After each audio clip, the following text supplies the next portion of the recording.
This is the brand new Google Pixel 9 Pro XL, and for the first time with any Pixel, I've actually considered switching out my iPhone for a Pixel. And in today's review, we'll find out if I actually ended up doing that, and also whether the Pixel 9 Pro XL is actually worth it. So the first time that I saw this Pixel in person was when I unboxed it and got to see just how much more premium it feels than really any of the previous Pixels. They've flattened out the edges and made them this glossy metallic color. They've bumped up the size of the screen to 6.8 inches, at least on the Pixel Pro XL. The back of the phone comes in Gorilla Glass Victus 2 with this beautiful matte finish. And the first thing that I was struck by was how much this felt like my iPhone in hand. When you take the iPhone out of the case, it feels almost exactly the same. In fact, the weight of these two phones, the Pixel 9 Pro XL and the iPhone 15 Pro Max, is exactly the same at 221 grams. Which is wild, to say the least. It's almost as if it wasn't a coincidence. And I think a lot of the design changes that were made to the Pixel 9 Pro XL were made specifically to lure people like myself, iPhone users, over to the Pixel family. And genuinely, this is my favorite Pixel yet. It feels amazing in the hand, it feels incredibly high quality.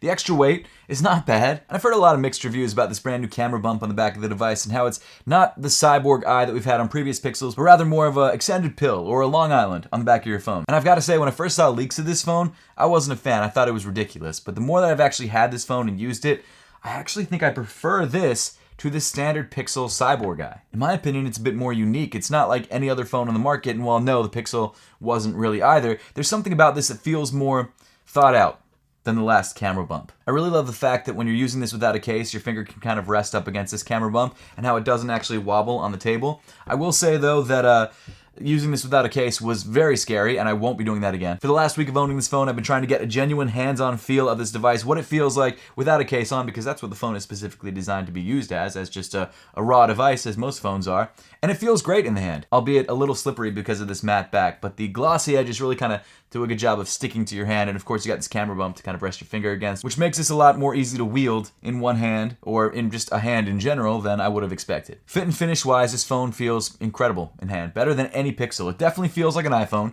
but the materials that they used feel incredibly premium, very, very durable, at least for the time that I've had this phone. I haven't dropped it from any considerable height yet, and I'm not planning to, so I don't know how well it would hold up to a big drop, but both the back and the front glass in the phone are Gorilla Glass Victus 2, so I'd expect it to be somewhat durable. And specifically for the new Pixel 9 Pro XL, this 6.8 inch screen that has this even bezel all the way around, it just looks really, really good. Now, while I'm not reviewing the Pixel 9 Pro, essentially the Pixel 9 Pro and the Pixel 9 Pro XL are the same phone except in different form factors and different sizes, I am really happy that Google decided to add a smaller size, like we've had with the iPhone for a while. I've been using the iPhone 15 Pro Max and my wife uses the iPhone 15 Pro, and it's nice that there's two different sizes because we both have different size hands. This fits fine in my hands, and she likes a smaller phone because it fits better in her smaller hands. And unlike last year's Pixel 8 Pros, now this year the Pixel 9 Pro has two different size options, the regular and the XL. The regular version is the size of just the standard Pixel 9. Which has a 6.3 inch display and is basically the same size as a regular iPhone 15 Pro. But the Pixel 9 Pro XL comes in four different colors. You've got the porcelain color, which I have here, which is sort of a white and silver color.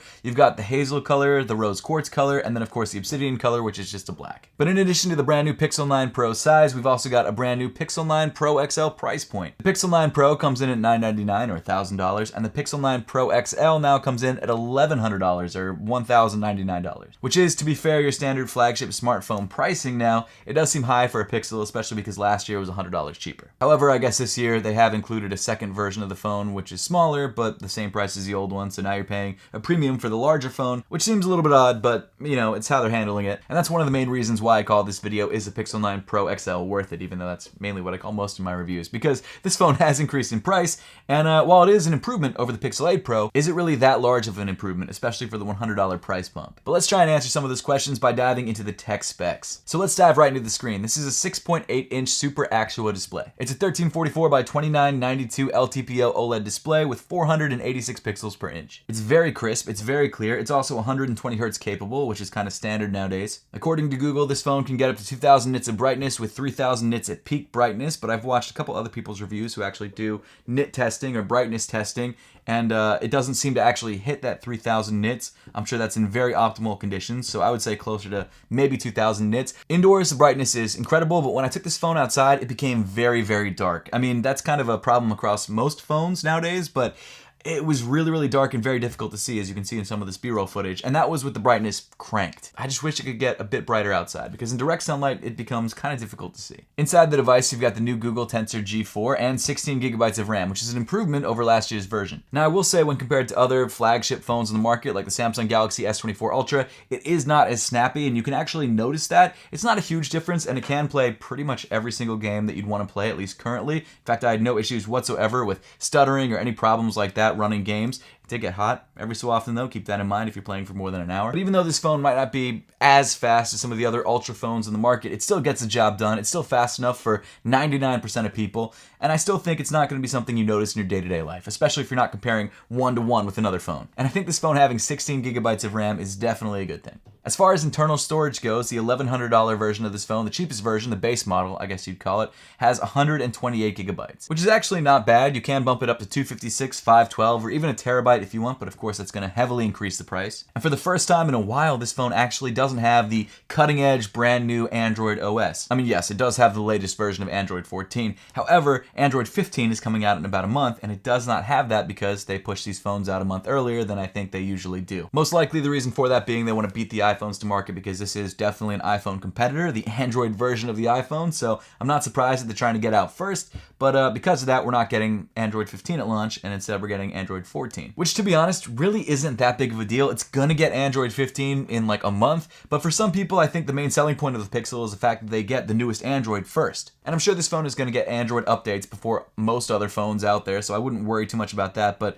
it is interesting that they decided to go for an earlier launch and an older operating system rather than a later launch and a newer operating system. But now let's talk about my favorite part of any phone, and that is the cameras. Now, obviously, I'm a YouTuber. You guys are watching my YouTube video right now, but I really love vlogging. And for the last few years, the iPhone has been my vlogging camera because it's an incredibly capable camera. The video looks amazing, and it's always in my pocket. The one problem I've had with it is sound, but I just throw on a DJI mic and I'm good to go. And honestly, because I've become so used to those DJI mics, I think it doesn't matter which camera I use nowadays. I would probably still use those DJI mics because the audio just sounds 10 times better. But whenever I review a new phone, I always want to do a vlogging test, because if this phone really is going to be my daily driver, it has to have better vlogging capabilities than my iPhone. So as far as cameras go on the Pixel 9 Pro XL, you've got a 42 megapixel front-facing camera, which honestly doesn't look that bad, but for me, I really prioritize video quality, and so I always want to use the back-facing cameras, and this front-facing camera's fine, but I would never use it for an actual YouTube video. The good news is, on the back of the Pixel 9 Pro XL, like most other previous Pixel Pros, this phone has really great cameras. You've got a 50 megapixel main camera, a 48 megapixel ultra-wide camera, and a 48 megapixel telephoto lens. You've also got multi-zone LDAF, or laser detect autofocus, which I don't think is a super new feature, but it does do a really nice job of quickly autofocusing. Now, I took out my trusty iPhone and my Pixel 9 Pro XL to Center City, Philadelphia with my friends Harrison, Neville, and Nick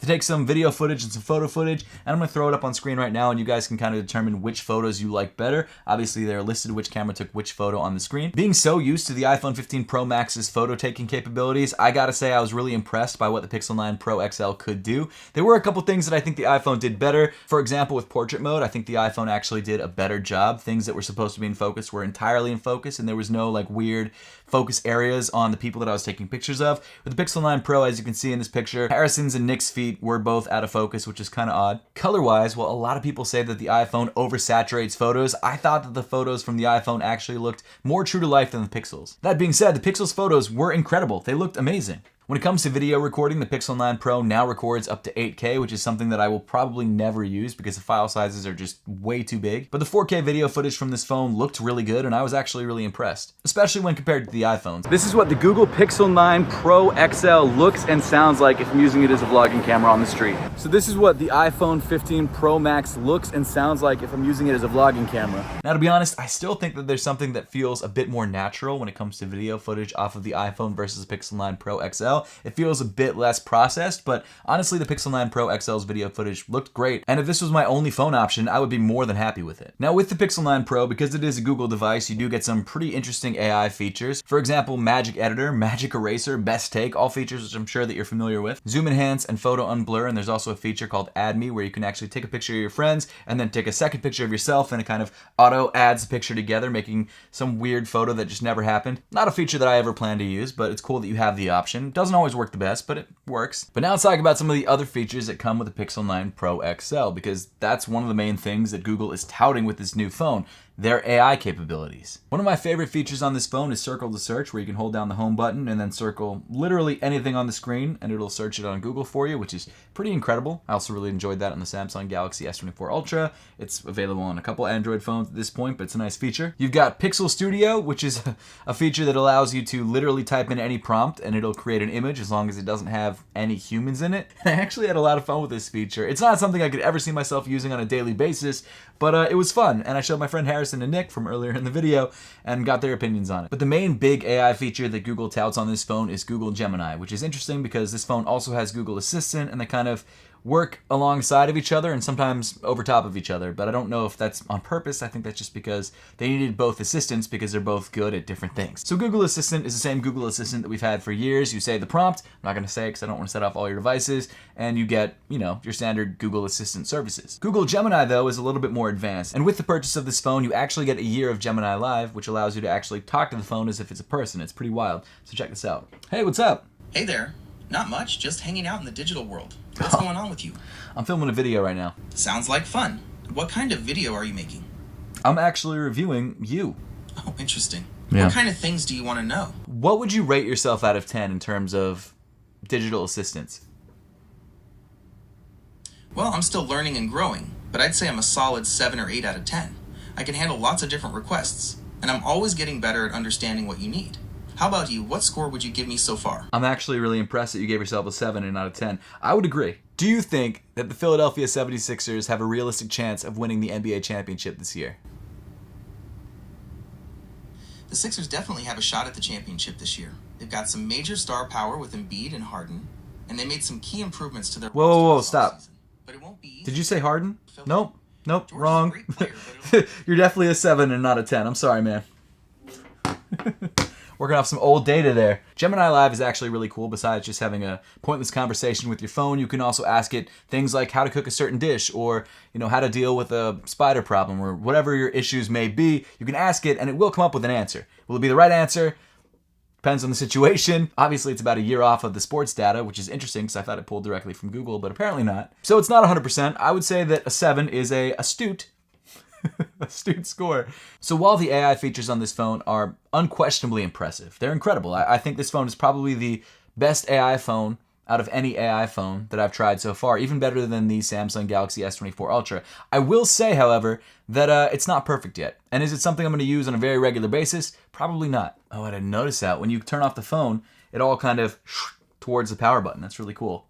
Look at that. As you can see, the phone has an always-on display, which is really nice and doesn't drain the battery that quickly. Actually, while we're talking about the locking and unlocking of the phone, I realized we probably should have talked about that earlier on in the review, but it came naturally at this point, so let's talk about it now. They've actually upgraded the fingerprint sensor that's underneath the screen to an ultrasonic sensor, which means that you can't actually see it anymore behind the screen like you could with some other phones, and it's actually a lot more precise, and it does a much faster job of registering your fingerprint than any of the other scanners that I've used. Also, the face unlock on this phone is really quick as well. It's very snappy. Oh, and I guess while we're talking about things that don't really tie into each other that well, let's talk about battery life. I believe this phone has a 5060 milliamp hour battery, which lasts long enough. I've been using this phone for the last week as my go-to daily phone, like for all my social media and things like that, and it's lasted long enough. It's not an all-day phone, but neither is my iPhone when I'm filming on it all day. It'll last you through the workday, basically. If you're using it to film and do social media and do all sort of good stuff, you are going to have to charge it up in the middle of the day. Not everyone is that heavy of a power user, and I think if you're just using this as a standard phone, and you're really only checking your phone like every 20 minutes, then it should last you all day. The battery just isn't that impressive. Like, it's good. It's fine. And fine is actually the way that I describe this phone in almost every aspect. This phone is fine. There are certain elements of this phone that I absolutely love. The design of the phone, I think it's really good looking. I think the materials used in this phone and the fit and finish are incredible. But when it comes to the actual tech inside the phone, I'm not that blown away. The AI is great, but it's not to a point yet where I could integrate it seamlessly into my daily life. The processing power is solid, but it's not as fast as some other phones in the market. The cameras are great, but I still kind of prefer the iPhone's cameras for a few different reasons. That's a much more subjective thing. I think some people will prefer iPhone, some people will prefer Pixel. It really just depends on what you like. The screen does look good though, and the screen size is great. And charging wise, this phone can charge faster than previous Pixels. I believe it gets up to 70% in 30 minutes if you're using Google's 45-watt charger, which is all right. Again, fine. But when it comes to daily use, there's nothing about this phone that blows me away. And when there are other great phones in the market for around the same price, albeit a little bit more expensive, like the Samsung Galaxy S24 Ultra for Android users and the iPhone 15 Pro Max for iPhone users, it's hard for me to recommend this phone. I do think it's a decent improvement over the Pixel 8, and I think design-wise, this is one of the best looking phones in the market, and it feels like an iPhone. So if you're making the switch from iPhone to Android, this is a great sort of middle ground phone to use, and I think for most people it's perfect. But for me personally, if I could only have one phone, this wouldn't be my first choice. I would go with, honestly, the iPhone 15 Pro Max, which means I'm not switching from that phone to this phone, or the Samsung Galaxy S24 Ultra. But that's just me. That's just my perspective as a power user, someone who literally films vlogs and does a bunch of social media on their phone. I just like the power and the cameras of the other phones better. So is the Google Pixel 9 Pro XL worth it? I think it's a great phone. And if you're trying to stay in the pure Google ecosystem, this is the best phone that you can get. I will say, while this phone is a leap over the Pixel 8 Pro, you could probably get that phone for significantly cheaper, and you'll have a similar experience to this phone with that phone. So if you're trying to save money and you want a Pixel, that might be the way to go. I also think that the Pixel 9 is also a decent phone as well. So if you don't need the full fat version of the phone and you want to save a couple $100, go with that as well. There are other budget options out there that give you a similar experience to this phone and are still pretty solid. However, if you're really going for like the top of the line Android experience, I would still recommend the Samsung Galaxy S24 Ultra. If you're trying to stick with that like iPhone feel, then just get an iPhone. It's a great overall phone, and it's probably the best AI phone that I've used so far, but is it my daily driver, or would it be my daily driver? Probably not. And while I don't think it's at all a bad value for the money, I think it's a very high quality phone, I just think you really have to want exactly what this phone offers to make it worth the $1,100, or more if you grab larger sizes. But hey, that pretty much wraps up my review of the Google Pixel 9 Pro XL. I've got a review of the Google Pixel 9 Pro Fold, I think that's what it's called, coming in the next couple weeks whenever that phone finally shows up. So stay tuned for that. Subscribe to the channel if you haven't yet. Thank you so much for watching, and I will see you all in the next one.